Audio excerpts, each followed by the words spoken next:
Capítulo 12. Incertidumbre y cambio. 1975-1989. A mediados de la década de los 70, la recesión, la inflación y el paro ensombrecieron el clima internacional. A fin de evitar un progresivo deslizamiento hacia la inestabilidad y armonizar la diversidad política del mundo, se firmó en agosto de 1975 el Acta de Helsinki. Se habló de derechos y libertades, de la soberanía de las naciones, de la aceptación de los gobiernos vigentes, doctrina confirmada 2 años después en la cumbre de Belgrado. Era necesario suavizar los problemas. El equilibrio de poderes entre las superpotencias favoreció la paz. Leonidas Brezhnev y Gerald Ford acordaron limitar las pruebas nucleares. Se inició un acercamiento ruso a Occidente que ayudó a la distensión, y aunque la invasión de Afganistán agravó las cosas, ello no impidió que la URSS firmara después los tratados con Jimmy Carter y limitara la fabricación de armamento estratégico. Brezhnev, hombre pragmático, dio más importancia a la geopolítica que a la ideología. Su muerte a finales de 1982 llevó a Yuri Andropov al poder. A Andropov le sucedió otro anciano, Konstantin Chernenko. Su muerte en marzo de 1985 elevó a la jefatura del Estado a Mikhail Gorbachev, una de cuyas primeras acciones fue reunirse con Reagan en Ginebra y romper el hielo. Nadie sabía aún que con él terminaría la era de grandeza de la URSS y la Unión Soviética misma. En el Congreso del PQS, en febrero de 1986, se criticó la era Brezhnev y aunque nadie se atrevía a hablar de economía de mercado, se legalizó el trabajo privado y comenzaron los indultos a presos políticos. El disidente Sájarov regresó a Moscú desde su destierro en Gorki. Gorbachev retiró las tropas apostadas en Mongolia y en la frontera china. La tarea que tenía por delante era ingente. Democratizar el país no era fácil. El malestar popular contra las medidas del nuevo mandatario creció a lo largo de 1987. Aquel año, al exponer los problemas del sistema, se puso de moda un término, perestroika, reestructuración. Si en la URSS, primer productor mundial de acero y petróleo, escaseaban esos productos, y siendo el mayor productor cerealista del mundo importaba millones de toneladas, algo debía andar mal. Al trauma de las reformas se unió el accidente nuclear de Chernóbil, no lejos de Kiev. Para afrontar la avalancha de problemas que se le venían encima, Gorbachev necesitaba la ayuda y la aprobación americana y acordó con Reagan desmantelar los misiles de alcance medio. En Occidente se desató la Gorbimanía. Gorbi caía bien, pero la URSS perdía prestigio. Un joven alemán aterrizó junto al Kremlin burlando los sistemas de radar y en el mar de Noruega se hundió un submarino nuclear soviético. A estas desgracias se unieron otras. La Unión de Repúblicas se resquebrajó. Armenia y Azerbaiyán vieron la posibilidad de abandonar el barco soviético y se enfrentaron. El cáncer del nacionalismo se alió con la diversidad religiosa y étnica. Las repúblicas bálticas mostraron su prisa en recuperar la independencia de que gozaron. Hubo manifestaciones en Georgia, violentamente reprimidas, mientras se iniciaba la retirada en Afganistán. Todo se precipitó, incluso la reforma del Partido Comunista y del sistema político. En Malta, Bush y Gorbachev daban fin a la Guerra Fría y anunciaban el desarme. A aquel clima de optimismo contribuyó la visita de Bush, recién elegido presidente, a Pekín en febrero de 1989 y el mundo acogió con esperanza el restablecimiento de relaciones chino-soviéticas y la apertura de una línea de cooperación entre la URSS y la Comunidad Europea. Apuntaba una época nueva y el principio del fin para la URSS como superpotencia. Tanto cambio resquebrajó el bloque socialista. El desmoronamiento había comenzado en Polonia con la creación de Solidaridad por Lech Walesa en 1980. En 1989, Tadeusz Mazowiecki formó gobierno. En Checoslovaquia cayó el buró político tras las críticas a Moscú, el anuncio de reformas de Husak y la visita de Gorbachev a Praga. En los Estados Unidos, Jimmy Carter llegó al poder en noviembre de 1976, coincidiendo con el bicentenario de la independencia del país. Se habló de un resurgir de los valores espirituales, aunque estalló el escándalo Lockheed, red de sobornos de esa industria aeronáutica. En su discurso de investidura, el nuevo presidente Ronald Reagan dejó claro su propósito: aumentar los presupuestos de defensa y retirar fondos de los programas sociales. Afirmó que si bien los derechos humanos, cuya defensa había obsesionado a Carter, estaban bien, lo importante era la seguridad. En marzo de 1983, el Plan de Defensa Estratégica, o Guerra de las Galaxias, para neutralizar con rayos láser los misiles en vuelo, desmoralizó a la URSS, incapaz de hacer frente al reto. Tras su reelección, Reagan buscó el desarme nuclear y su prestigio llegó a ser enorme. Tanto en los Estados Unidos como en la Europa comunitaria, una nueva sensibilidad hacia las necesidades de jubilados, pobres y marginados movilizó a la sociedad. La recesión económica, que recortó programas de ayuda, disparó el número de los desprotegidos. Subieron los precios y la inflación. En el Reino Unido, James Callaghan relevó a su compañero de partido, el laborista Harold Wilson, en 1976. Callaghan, hombre pragmático, solucionó la crisis gracias al petróleo del Mar del Norte y al pacto social que moderó los salarios. No pudo conservar el poder que perdió en las elecciones de 1979, año en que los conservadores pusieron a Margaret Thatcher como primer ministro.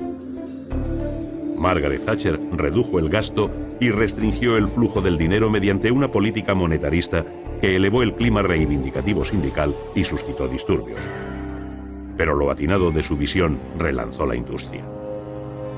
En 1982, tras la invasión de las Malvinas por Argentina, envió a la zona naves de guerra y submarinos nucleares, acción expeditiva que la hizo invencible tras los comicios un año después. El apoyo electoral le dio fuerza para enfrentarse a la huelga minera que puso al país al borde del colapso. La resistencia política que llevó a la Thatcher a ser elegida por tercera vez en 1987 se debía a un hecho: encarnaba la voluntad de no dejarse vencer por los acontecimientos. En Italia, la crisis económica se tradujo en problemas políticos. Los comunistas de Enrico Berlinguer obtuvieron un resultado increíble: el 35% y la alcaldía de Roma, que dio lugar al compromiso histórico, su entrada en el gobierno. Le sucedió Alessandro Pertini, pero los males de Italia no eran solo la corrupción. Las Brigadas Rojas asesinaron al primer ministro Aldo Moro y 2 años después el terrorismo reaparecía en Bolonia. Tras el fracaso de diferentes gabinetes, el socialista Bettino Craxi formó gobierno de coalición en 1983. Un año después, fue presentado al Parlamento el informe sobre la logia masónica Propaganda II, en cuya trama se verían implicadas personalidades de la vida política y social. Tras dimitir en 1987 Craxi, el presidente Cossiga encargó formar gobierno a Giulio Andreotti, a Scalfaro y a Goria, 3 intentos en menos de medio año. A la inestabilidad política se unía el problema de la mafia en 1988. Para colmo de males, un año después los grandes jefes de la organización criminal fueron absueltos. El primer ministro, Ciriaco de Mita, dimitió y Andreotti formó gobierno. Muere en París el multimillonario griego Aristóteles Onassis. El armador había conmocionado al mundo, ya que tras su romance con María Callas había sorprendido a todos contrayendo matrimonio con Jacqueline Kennedy, la viuda del presidente asesinado. Onassis dejaba a su muerte una fortuna de más de 600 millones de dólares. Jacques Chirac fue sustituido por Raymond Barre, que en 1976 sacó al país de la serpiente monetaria, triquiñuela que permitía a las monedas de la comunidad fluctuar para así paliar la crisis económica mundial derivada de la subida del petróleo y la inflación. Con Giscard d'Estaing, que inauguró en 1977 el Beaubourg, Centro Nacional de las Artes, las dificultades no decrecieron. A la subida del paro se unió la inflación. En 1981 accedió a la presidencia François Mitterrand, que 3 años después sustituyó al primer ministro Pierre Mauroy por Laurent Fabius. En 1986, las legislativas llevaron al poder a Chirac, obligando a Mitterrand a cohabitar con los conservadores. Chirac comenzó una política de privatizaciones. Su decisión de reanudar las pruebas nucleares en el atolón de Mururoa le desacreditó internacionalmente. Y un año después, las huelgas ferroviarias, el independentismo corso, las conflictivas relaciones con Irán crearon un clima de inestabilidad social. Mitterrand, reelegido en 1988, llamó a Rocard para ocupar el cargo de primer ministro, poniéndose fin a la cohabitación, pero no al clima de huelgas ni al tufillo a corrupción. El 10 de julio de 1989, mientras el Rainbow Warrior de la agrupación ecologista Greenpeace permanecía atracado en el puerto de Auckland, 2 bombas colocadas en su casco hicieron explosión, muriendo un fotógrafo portugués en el atentado. 2 agentes de los servicios secretos franceses eran detenidos por la policía neozelandesa y el ministro de Defensa Charles Erny presentaría su dimisión. El vergonzoso atentado francés no sorprendió a nadie. Solo Alemania se vio libre de presiones económicas. Su inflación e índice de paro estaban por debajo de la media comunitaria. Helmut Schmidt, ratificado como canciller en 1980, se encontró con una economía saneada. Él mismo, como ministro de Finanzas que había sido, se encargó de ello. En la calle se protestaba por todo: la falta de viviendas, la política nuclear, la banda terrorista Baader-Meinhof. Schmidt siguió al frente de la Cancillería hasta 1982. Tras su dimisión accedió al poder el conservador Helmut Kohl con el apoyo liberal de Hans-Dietrich Genscher, tándem político confirmado en las elecciones de 1983. Un año después, Karl Carstens, que había desempeñado el cargo desde 1979, dejó paso al nuevo presidente Richard von Weizsäcker. Las elecciones de 1987 confirmaron en el gobierno a la coalición en el poder. En Berlín Este, 1 millón de personas se manifestaron contra el régimen socialista.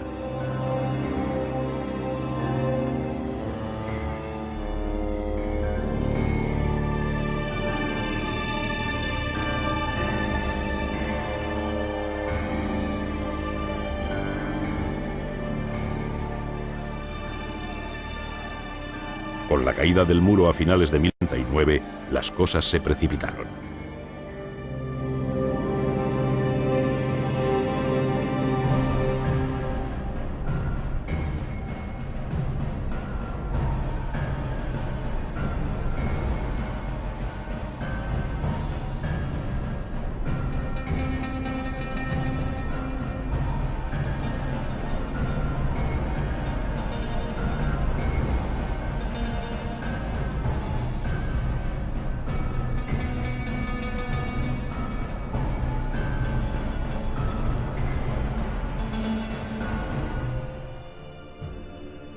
El canciller Kohl propuso la reunificación. Un mes antes, la lucha interna en la cúpula del Partido Comunista obligó a dimitir a Erich Honecker, reelegido secretario general del partido en 1986 tras rechazar la perestroika. Egon Krenz asumió el poder, pero la presión popular le echó del cargo en vísperas de la reunificación. África estuvo en ebullición. En 1976, el secretario general de Naciones Unidas, Kurt Waldheim, advirtió a Rodesia y a Suráfrica del peligro de un baño de sangre. Los roces fronterizos con Mozambique aumentaron. Se denunció la intervención surafricana en Angola en plena guerra civil y la presencia de tropas cubano-soviéticas. El secretario de Estado norteamericano Henry Kissinger condenó a Rodesia, apoyó la independencia de Namibia y exigió el fin del apartheid en Sudáfrica. Luego vendrían los enfrentamientos en Soweto. En 1989, Peter Botha fue sustituido por de Klerk, que supo acogerse a la sabia teoría de un hombre, un voto, lo único que tenía futuro. África no merecía los regímenes que padeció. Idi Amin se convirtió en un líder molesto en Uganda, sobre todo para Inglaterra, a cuyos enviados obligó a entrar de rodillas en su palacio, imágenes que provocaron entusiasmo entre los africanos. En 1979, ante el avance de Milton Obote, huyó a Libia dejando 300.000 muertos. Occidente había sonreído ante el espectáculo de la coronación de Bokassa como emperador de África Central en Bangui. Pero quien más sonriera debió de ser Giscard d'Estaing, a quien Bokassa habría regalado piedras preciosas antes de ser derrocado y condenado a muerte por sus crímenes. La hambruna en Etiopía movilizó en 1984 al mundo. Teresa de Calcuta llamó la atención de Occidente hacia aquella zona del planeta. Desde el derrocamiento de Haile Selassie, muerto en 1975, se había instaurado una república socialista que destrozó en meses lo que había costado 2000 años modelar. Las críticas del mundo árabe contra Sadat, acusado de intento de acercamiento a Israel, para negociar la devolución del Sinaí, arreciaron tras los acuerdos de Camp David en 1978, pero solo la paz podía devolverle los territorios perdidos. Israel ofreció entregar también Gaza, pero Sadat rehusó. Demasiados palestinos en un lugar demasiado caliente. También el líder palestino Arafat anunció su deseo de acercarse a Israel, donde Isaac Rabin dimitió en 1977. Tras las elecciones, Menachem Begin formó gobierno y Sadat visitó Israel. No se le perdonó la capacidad de diálogo y en 1981 fue asesinado durante un desfile en El Cairo. No vio la devolución del Sinaí meses después. Begin dimitió en 1983 y Shamir, que se hizo cargo del gobierno, no logró controlar la situación. Las elecciones de 1984 dieron el poder a los laboristas y Simón Peres formó gobierno. En Irán, las manifestaciones alentadas por Jomeini desde Francia se sucedieron. La consigna en Teherán, "Muera el Shah", había sido rutina diaria desde 1977.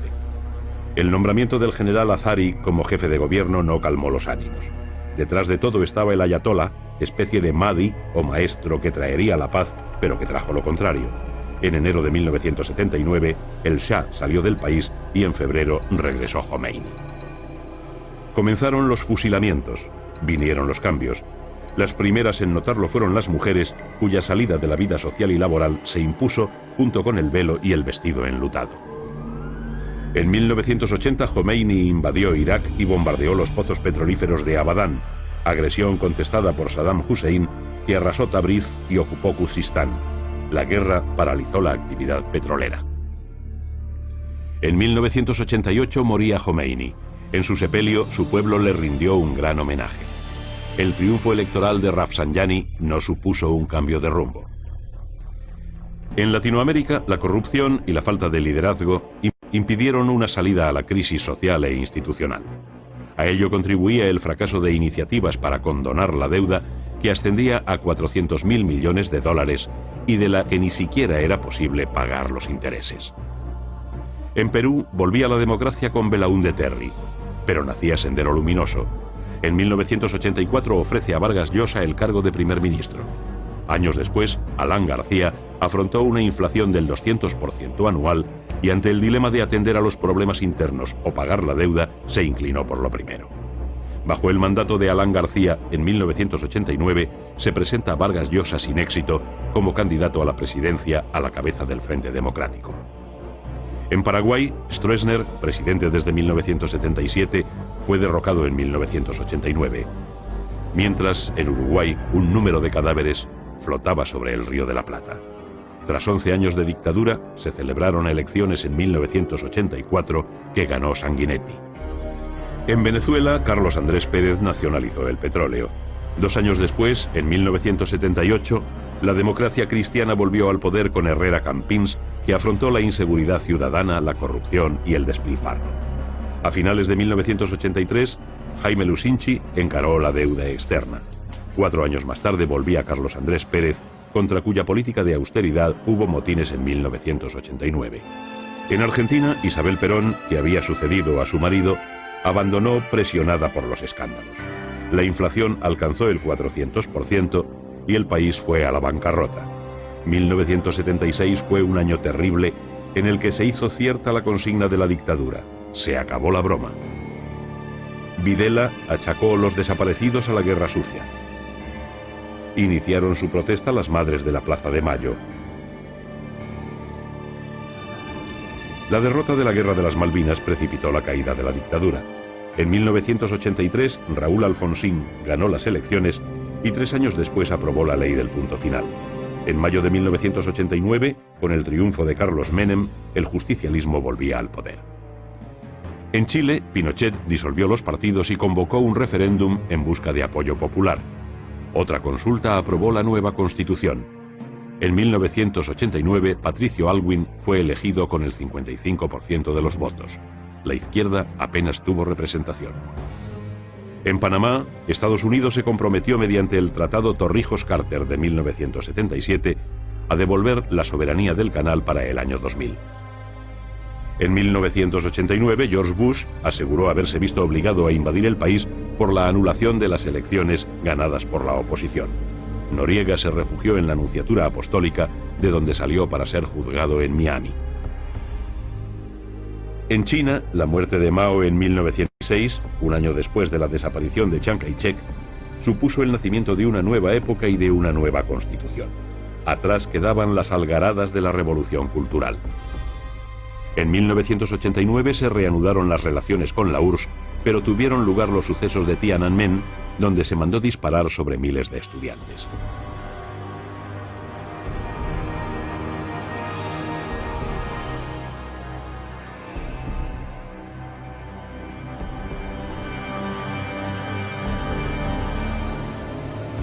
La década se despedía con la marea negra en Alaska, la deforestación de las selvas amazónicas y el deterioro de la capa de ozono en la Antártida, despertando la conciencia ecologista en el mundo. Todo estaba amenazado: el mar, la tierra, el cielo. El panorama se presentaba aterrador.